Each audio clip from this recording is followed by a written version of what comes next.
तर या आरोपपत्रामध्ये नेमकं काय म्हटलेलं आहे बघूयात ग्राफिक्सच्या माध्यमातून। एनआयएनं सादर केलेलं आरोपपत्र आहे। दहशतवाद्यांकडून भारतात टेरर इंजिनिअरिंग सुरू होतं। दिल्ली बॉम्बस्फोट प्रकरणातल्या आरोपपत्रात नेमकं काय नमूद केलेलं आहे ते आपण बघतोय। रॉकेट बॉम्ब कसा बनवायचा यासाठी चॅटजीपीटी आणि यूट्यूबचा वापर केला गेला।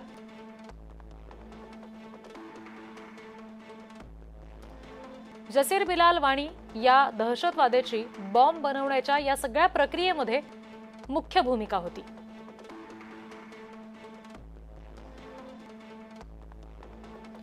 दोन 2024-25 दरम्यान जसीरचं फरीदाबादच्या अल फलाह विद्यापीठामध्ये 3 वेळा वास्तव्य होतं।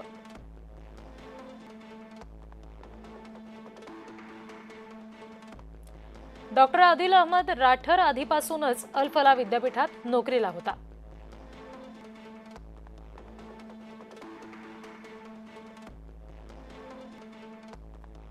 अल फलाहमधील 3 डॉक्टरांना जसीरनं आदिलच्या मदतीनं दहशतवादी कटात सामील करून घेतलं।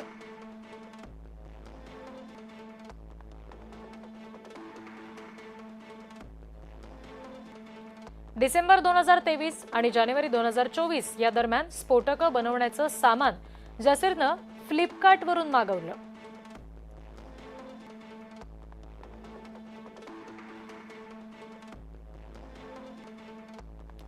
Heat gun, piezo plate, remote transmitter, soldering kit यासारखं सामान हे फ्लिपकार्टवरून त्यानं मागवलं।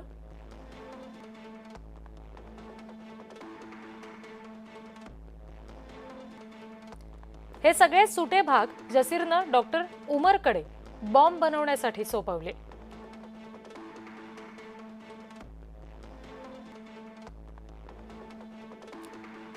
साखरेचा चुरा आणि पोटॅशियम नायट्रेट डॉक्टर आदिलनं पुरवलं।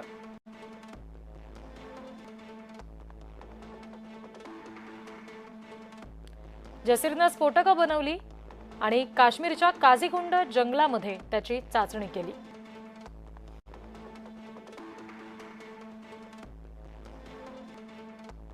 या चाचणी दरम्यान डॉक्टर उमर आणि डॉक्टर मुझम्मिल शकील हजर होते।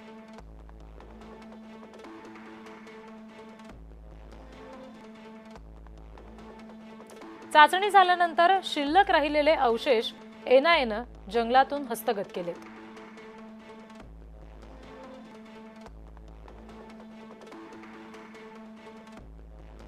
ही स्फोटकं ड्रोनला लावून संवेदनशील ठिकाणी हल्ला करण्याचा त्यांचा कट होता।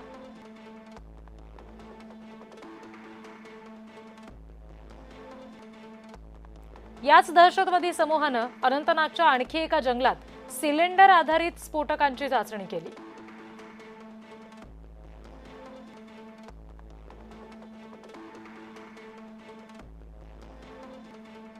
तपासादरम्यान दहशतवाद्यांनी उच्च दर्जाची स्फोटकं एनआयएला बनवून दाखवली।